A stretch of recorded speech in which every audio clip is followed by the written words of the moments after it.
Ada soalan berkaitan agama untuk diajukan di Melaka FM? Hantarkan soalan dan kemusykilan anda ke WhatsApp Melaka FM 010-806-1023 atau hubungi terus ke talian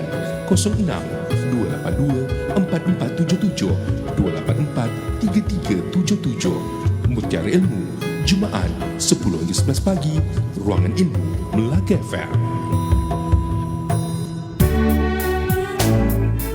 Mutiara Ilmu.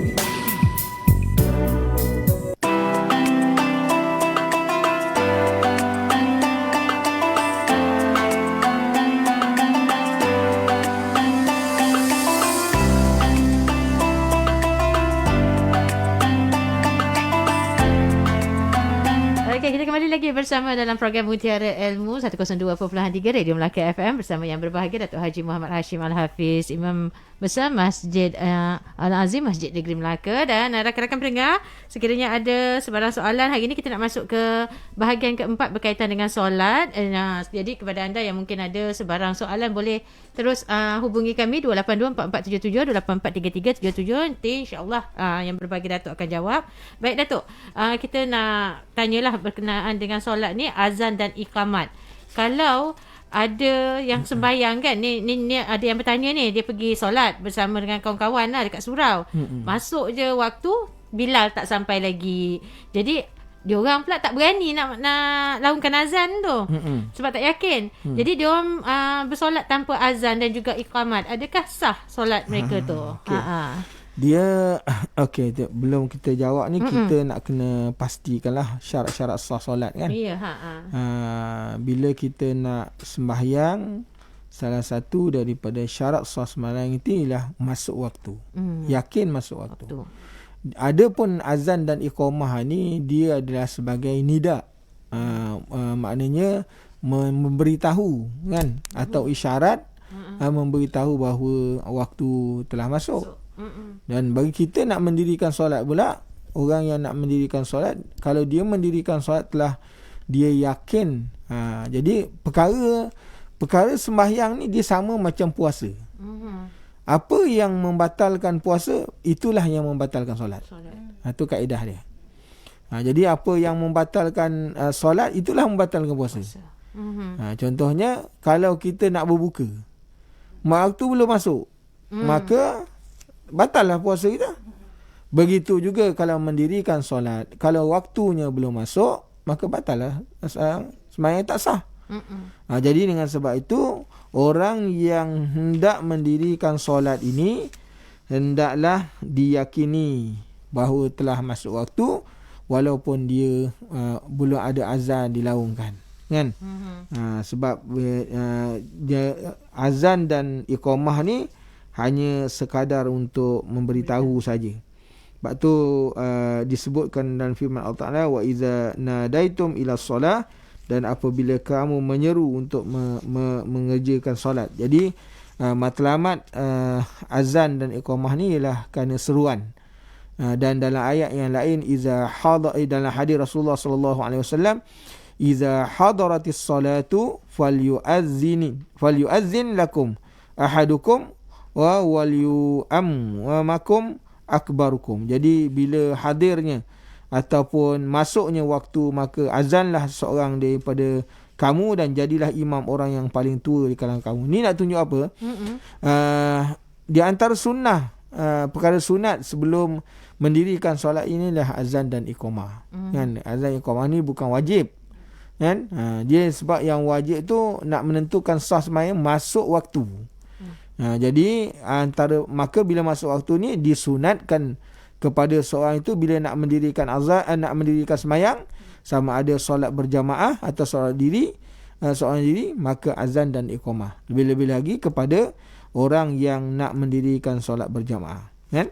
Dan di dalam hadis Rasulullah sallallahu alaihi wasallam disebutkan, iza kunta fi ghanamika au badiyatika fa'azzan tala bis salati farfa sautaka bin nida'i fa innahu la yasma'u mada sautil muazzin jinun wala insun wala syai'un illa syahida lahu yaumal qiyamah.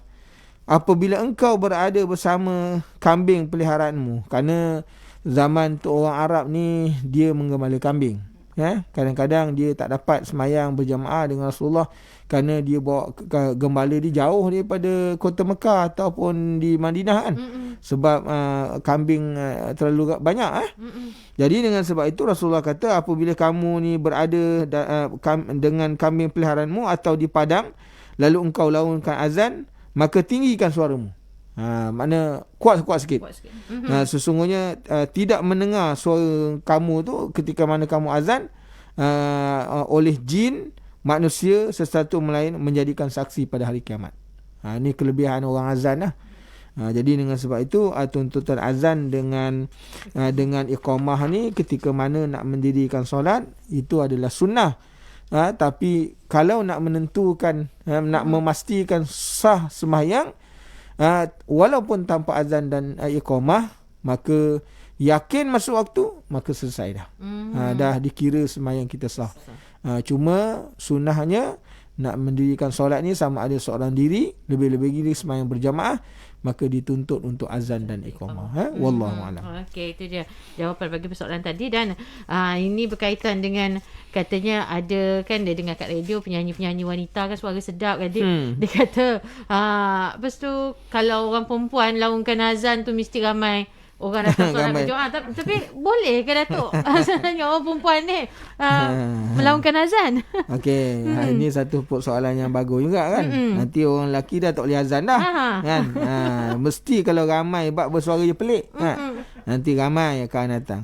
Jadi dalam hukum fiqah bahawa orang perempuan tidak dibolehkan, tidak dibolehkan untuk menjadi bilal ataupun muazzin, kerana suara mereka tu akan menimbulkan fitnah.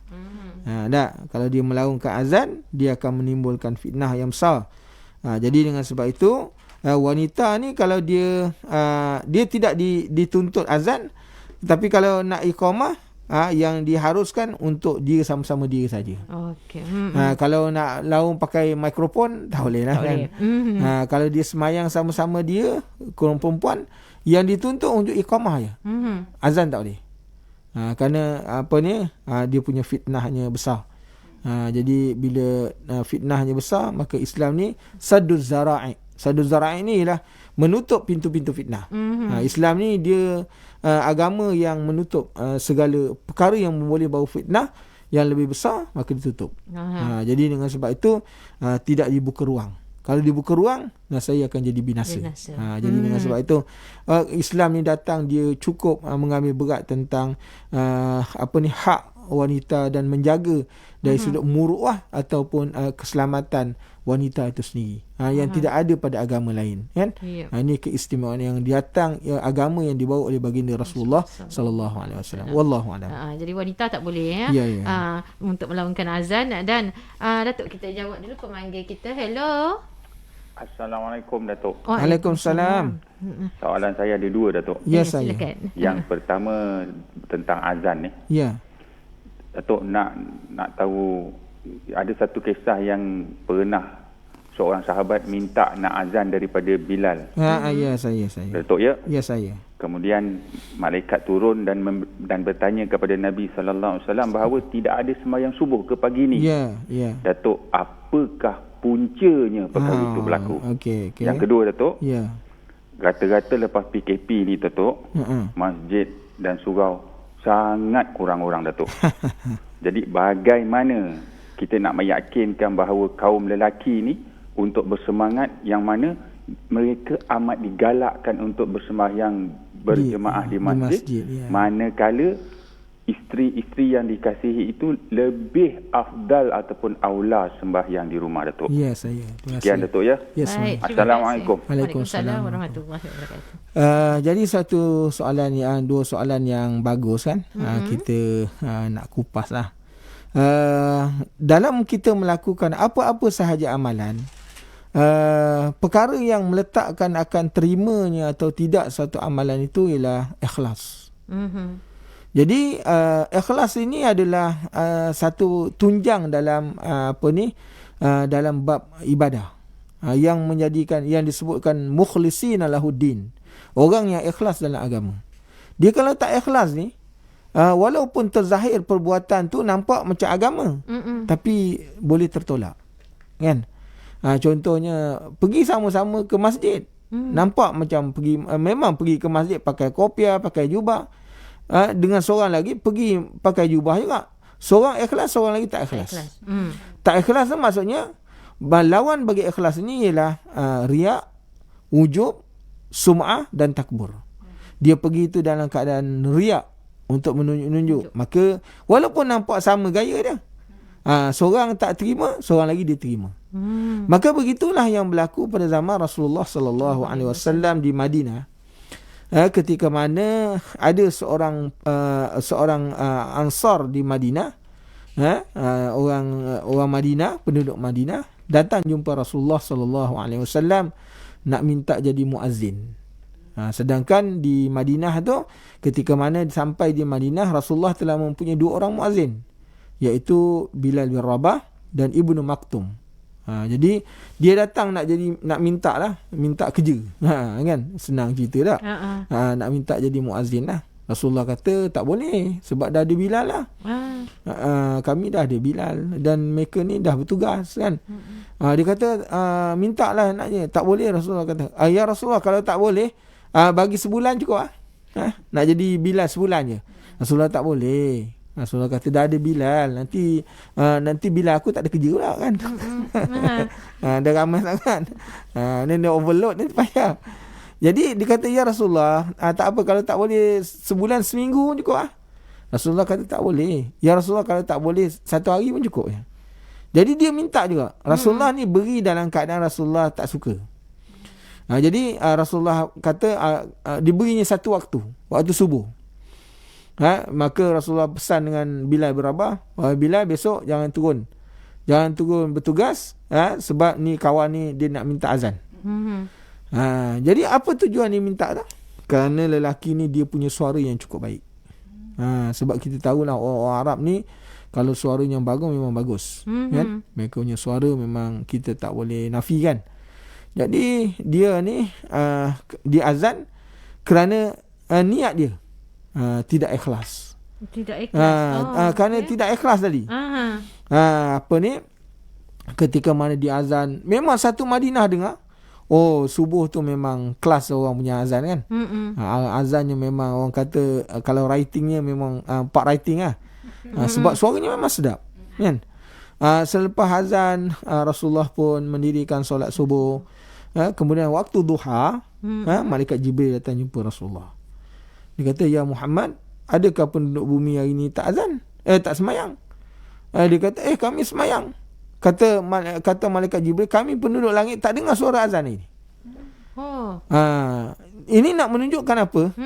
Bilal bin Rabah hari ni, sebelum ni azan, suara yang melepas di 7 petala langit. Kerana apa? Bilal azan ni dia ikhlas. Dia bukan kerana nak tunjuk, bukan kerana nak cari populariti. Dia memang azan dia. Sehingga keikhlasan dia tu, dulu tak ada mikrofon, suaranya melepas di 7 petala langit. Disebut dalam riwayat bahawa satu langit kepada satu langit ni 70,000 pertahunan. 70,000 tahun perjalanan. Bayangkanlah kalau 7 lapis. Tapi suaranya boleh dengar sampai penduduk langit boleh dengar. Kan? Kerana apa? Ini yang kita sebut tadi. Azan nampak sama azan. Dia pun azan, lapas pun sama, Bilal bin Rabah pun azan, lapas yang sama juga. Apa bezanya? Ialah ikhlas dengan tidak ikhlas. Jadi kata Rasulullah, kami orang sembahyang. Nak tunjuk di situ ialah kita tengok dia punya matlamat dia, kan? Tadi al-umuru bi maqasidiha, makna dia bergantung pada niat. Jadi kalau niatnya tak betul, jadi macam tu lah.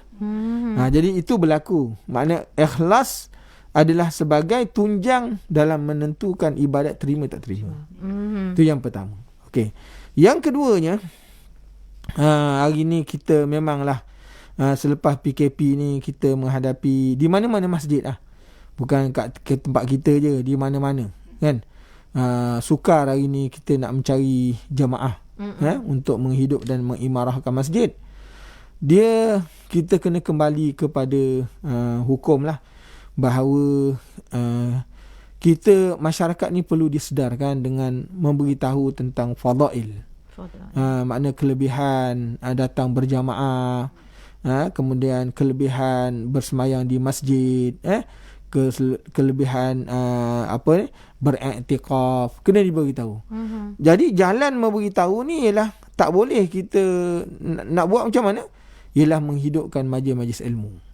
Ya, majlis ilmu ya. Memberikan ilmu kepada masyarakat itu lebih baik. Kenapa? Dengan ilmu tu masyarakat akan faham. Dia akan mengetahui, oh ini boleh lebih. Macam kita sebut di awal-awal tadi, kita beri tahu tentang kelebihan baca Yasin, kelebihan baca surah Kahfi, kerana kita beri ilmu. Dengan adanya ilmu tadi, mereka akan beramal. Jadi dengan sebab itu, cara kita nak menghidupkan masyarakat ini dengan dia mesti kita beri targhib wa tarhib. Makna perkara yang mendorong dan perkara yang mengingatkan.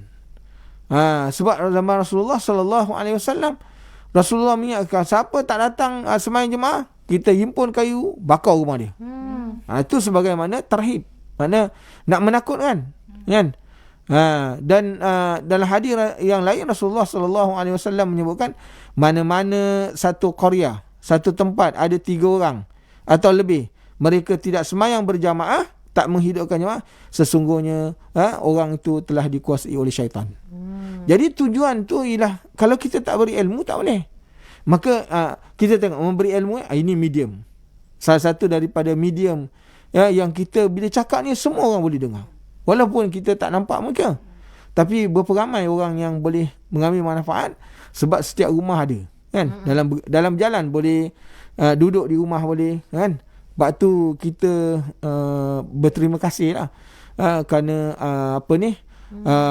Melaka FM khususnya mengambil satu peranan dakwah, kan? Daripada banyak-banyak program tu, peranan dakwah tu diselitkan kerana apa? Dengan lisan ataupun dakwah bilhal. Dakwah bilhal ni kat Siti, kat Su, dia tak perlu kadang kita turun, kan? Dakwah bilhal ni dengan ni kita gunakan medium teknologi, elektronik dan sebagainya. Sekarang ni orang, kalau dulu orang kata, oh lagu ni apa mengarut ya. Sekarang ni orang telah merubah dia punya minda, menjadikan lagu tu sebagai medium untuk dakwah. Sampai orang dengar je, terkesan dalam hati dia. Kerana kalau kita cakap tak kesan, tapi dia dengar lagu je, tersentuh. Jadi sebenarnya ini satu perkara yang kita kena perkasa lah, kan? Dari sudut pandangan jauhnya, kita kena memperkasakan dari sudut media, kan? Sumber elektronik ni makna kita kena gunakan. Jana dia betul-betul, setiap inci tu makna kita ada saham untuk dakwah bilhal ni. Jadi tujuan ni lah kerana kita boleh menyampaikan maklumat. Nak mengajak orang nak pergi rumah seorang-seorang, kita datang di kunci pintu, tak ada benda, kan? Susah, kan? Dan kita pun tak ada kemampuan kerana masing-masing sibuk dan sebagainya, kan? Kita nak buat macam jamaah tabligh tu, kita pun tak mampu, kan? Jadi dengan sebab itu kita menggunakan teknik-teknik moden, kan? Jadi mengajak dalam masa yang sama, macam ni kita mengingatkan mereka, kan? Walaupun sedikit, tapi kalau diberinya tiap-tiap hari, ya. Contohnya kalau kita sebut tiap-tiap hari, lama-lama terkesan tak? Orang dengar tiap-tiap hari, terkesan juga. Macam iklan, kan? Macam iklan. Satu kajian dibuat, iklan pencuci muka. Kan? Sebelum ni dia keluar produk juga, satu syarikat besar dia keluar produk, tapi produk dia tak laku, kan? Tapi dia menggunakan maknanya media elektronik ni, dia tak payah, dia guna itu tiap-tiap hari dia iklankan. Akhirnya dengan usaha dia tu, dia untung bilion hanya dengan media saja, kan? Dulu dia pergi promosi, pergi satu orang tak laku. Tapi rupanya media ni dia punya peranan yang cukup besar. Besar. Sehingga orang ditunjukkan iklan tu kalau pakai minyak wangi sampai orang boleh jatuh dalam kolam. Kan? Sampai macam tu sekali. Oh, itu peranan dia. Dan dia menggunakan medium dia ialah wanita. Sebagai penarik kepada dia punya sumber dia. Jadi dengan sebab itu kita ni dalam dakwah bilhal ni, inilah dia punya saluran-saluran dia, kan? Nak ajak orang pergi masjid. Kalau nak harapkan kita pergi dakwah payah, kan? Kita pula tak sempat, kan? Jadi dengan seorang punya cakap, semua boleh dengar. Kan? Itu dia punya kebaikan, solusinya lah. Wallahu a'lam. Dan Datuk ni ada rakan pendengar kita ni bertanya. Assalamualaikum DJ dan juga Datuk. Nak tanya pasal surah Al-Kahfi tadi tu. Waktu kita baca, haruskah kita habiskan bacaan atau ambil separuh je sebab surah tu panjang? Okey. Dalam membaca suratul Kahfi ni, dalam hadis itu dia menyebut man qara'a lailatul jum'ah ataupun yaumul jum'ah. Maknanya kalau orang tak mampu, dia nak baca malam pun boleh, nak baca siang pun boleh. Tapi kalau tak mampu juga, agak panjang, ambillah sebahagiannya baca sebahagian malam, dan sebahagiannya sambung lagi bahagian siang. Boleh juga. Boleh juga. Yang pentingnya surah tu mesti habis. Mesti habis. Habis dia baca. Jadi begitu. Okay. Wallahu alam. Dan ni soalan lagi, dia keluar sikit daripada tajuk kita ni. Ni berkenaan dengan ni. Assalamualaikum. Saya ingin bertanya kepada Datuk, apa hukum seorang isteri yang sudah putus haid, maknanya menopause, tidak dapat lagi melayan suaminya, adakah isteri itu menanggung dosa sepanjang hayatnya? Okey. Dia sebenarnya itu satu kesilapan lah. Dia maknanya bila seorang isteri yang menopause ni bukan bermakna dia tidak perlu melayan suami, kan? Istimta' ni ialah maknanya suami mengambil kesedapan kepada mana-mana anggota tubuh badan. Jangan dia tidak layan. Sebab kalau kita tengok isteri-isteri Rasulullah banyak yang menopause, kan? Tapi mereka tetap bersama dengan Rasulullah sallallahu alaihi wasallam. Ummu Salamah ketika berkahwin dengan Rasulullah umurnya berapa? 59 tahun. Kan? Jadi maknanya banyak isteri Rasulullah yang umurnya dah lanjut. Tapi maknanya mereka bila sampai giliran dia, dia melayan Rasulullah sama-sama. Jadi jangan mengatakan menopause itu sebagai satu halangan. Jadi maknanya melayan suami ini dengan kehendak dia. Jadi istimta' bersama dengan bersuka-suka ataupun suami boleh mengambil maknanya keseronokan kepada tubuh badan dia. Dia sebab yang mungkin kesilapan kita lah ialah makna kalau dah putus haid tak perlu. Nanti yang tak putus haid je kerana anak beranak, kan? Dia tak sebegitu. Maknanya melakukan hubungan suami isteri ni tak semestinya menghasilkan zuriat. Iaitu ialah makna kepentingan bagi seorang isteri menjalankan hak dia sebagai isteri. Hatta Rasulullah kata, apabila seorang suami itu memanggil kamu dan berhajat kepada kamu, hatta di belakang unta pun kamu kena penuhkan. Itu baca dalam kitab lah, kan? Sampai begitu sekali. Maknanya tidak semestinya untuk melahirkan zuriat, kan? Jadi dia kena layan kehendak. Sebab isterinya, saya bawa satu kisah, kan? Berlaku pada zaman Rasulullah sallallahu alaihi wasallam apabila Rasulullah memberitahu kepada Fatimah, kau nak tengok tak perempuan ahli syurga? Jadi Fatimah ni dia boleh sebut macam tu kerana Fatimah ni dijanjikan oleh Rasulullah sallallahu alaihi wasallam. Dia kata, wahai Fatimah, engkau adalah daripada ahli keluargaku yang pertama menyusul aku masuk syurga. Tapi bila Rasulullah beritahu ada ahli syurga, dia kata macam mana ni? Dia nak tengok lah. Jadi satu hari dia pergi ke rumah perempuan ni. Pada waktu itu dia bawa anak saudara dia. Jadi perempuan tu bila dia sampai bagi salam nak masuk, dia kata minta maaf lah ya. Dia kata aku tidak meminta izin pada suami untuk membenarkan siapa-siapa masuk. Kalau kau nak masuk besok, malangkan suami aku balik, aku minta izin. Jadi balik lah, tak masuk lah. Buat apa? Tak minta izin. Ini nak tunjukkan satu sifat dia. Sifat perempuan yang kata ahli syurga tadi. Tidak membenarkan mana-mana orang masuk. melainkan dapat izin suami. Tu okey, itu yang pertama. Kemudian besok dia datang, tapi yang kali kedua ni datang dia bawa anak saudara. Dia kata sampai rumah, macam mana boleh masuk? Dia kata aku minta izin semalam seorang, kau datang berdua pula kan. Kalau nak masuk seorang kena tinggal kat luar. Dia kata macam mana pula kan, datang dua takkan tinggal seorang kat luar. Kalau kau nak masuk juga, besok aku minta izin untuk 2 orang. Balik lagi. Tengok tu sifat dia. Maknanya apa-apa pun nak bawa masuk orang mesti izin dan redha suami. Jadi besok dia datang seorang kan, hari yang ketiga dia datang seorang. Jadi dibenarkanlah masuk. Jadi bila dia masuk dalam rumah perempuan ini, perempuan ni layan elok kan. Sebentar layan tu, lalu dia bergegas masuk ke bilik. Jadi Fatimah duk tengok apa hal ni. Masuk, kemudian dia pergi ke dapur dulu. Ambil makanan, ambil air, letak kat ruang tamu. Lepas tu bergegas pula masuk bilik. Dia tadi pakai jubah, dah bertukar pakaian nak. Bajunya dah terdedah-dedah kan. Kemudian keluar dengan sebatang tongkat. Jadi ni apa hal perempuan ni kan. Jadi Fatimah tanya, ni apa hal kau ni kan? Dia kata, ni makanannya kenapa? Dia kata, sekejap lagi suami aku nak balik. Jadi kalau suami aku lapar, dia haus, dia minta je, abang dah ada dah. Tak payah aku nak senduk-senduk lagi. Makna minta je, makna terus. Ini memang serve yang paling baik kali.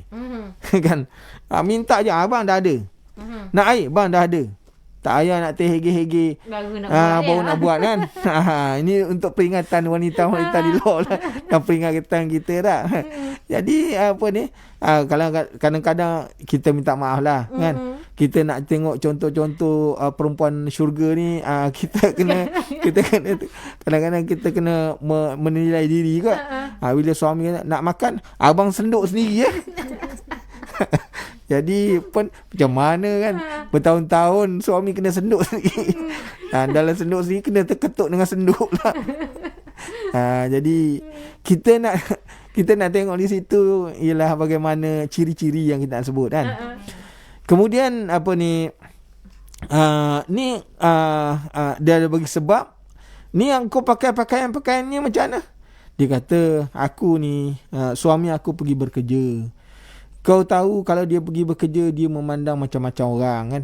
Mungkin dia terpandang wanita, maka keinginan dia tu terus mana tinggi untuk bersama dengan orang. Jadi bila balik tu, tadi dia nampak perempuan, dia ingin pada aku dah sedia dah. Dah tak payah dah kan. Dan ini tongkat ni apa? Dia kata tongkat ni kalau sekiranya balik suami tu dia pandang sesuatu yang dia tak senang, dia tengok perkara-perkara macam tu dia tak senang, maka tongkat ni dah boleh dia memukul aku. Jadi itu kita tengok ciri-ciri perempuan syurga kan. Jadi kita nak tengok di sana ialah gambaran kan, gambaran kepada kita tadi. Itu yang dikatakan, maknanya dia ada targhib wa tarhib. Makna ada galak, ada makna ingat kan. Jadi sama juga macam kita dalam apa ni, wanita ni kan. Dia tak semestinya dia melayan tu waktu dia belum putus haid. Dah putus haid pun melayan sebagai kehendak dia kan. Yang makna dia boleh penuhkan hajat suami dia kan. Jadi begitu dia, wallahu a'lam. Baik Datuk, terima kasih atas penjelasan untuk hari ini. Dan waktu pun mencemburui kita. Sebentar lagi kita akan ke pusat berita Radio Kuala Lumpur untuk berita nasional dari sana, dan insya-Allah kita akan bersama lagi minggu hadapan pada waktu yang sama. Terima kasih. Assalamualaikum. Waalaikumsalam warahmatullahi. Ada soalan berkaitan agama untuk diajukan di Melaka FM? Hantarkan soalan dan kemusykilan anda ke WhatsApp Melaka FM 010 806 1023 atau hubungi terus